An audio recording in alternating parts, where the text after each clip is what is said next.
In Kansas, a Republican effort to shift voting districts for Congress to get more seats in D.C. Some lawmakers are calling for a special redistricting session in Topeka. KAKE's Sydney Ferguson is here now to take us through it. Deb, Chris, if redistricting happens here in Kansas, a local political analyst tells me it will get Republicans exactly what they want, a Kansas entirely represented by Republicans. However, opponents of the move say it would come at the cost of the voices of the people living in District 3. That means that Kansas will be a totally Republican state. At least when it comes to federal representation. This is what political analyst Dr. Russell Arbin Fox says could be Kansas's future if talks of redrawing Kansas's current districts are successful. Yeah, it's true that most voters in the state of Kansas are in fact Republicans. But that's not the case for Johnson County. Kansas's lone Democrat, Sharice Davids, represents the 3rd district right now. Dr. Fox says voters in Kansas City and the surrounding area have repeatedly elected Davids to represent them, even after the last redistricting effort to push her out. But now Republicans in Kansas want to redistrict again at President Trump's request.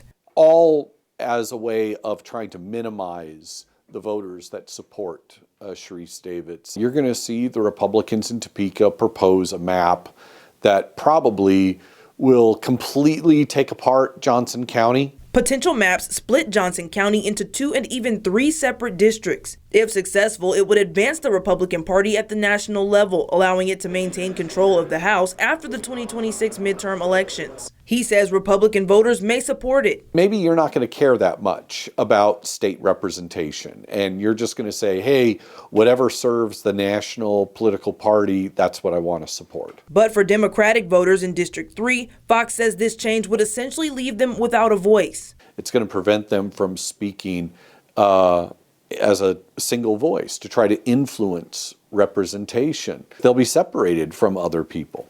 It's going to minimize their power.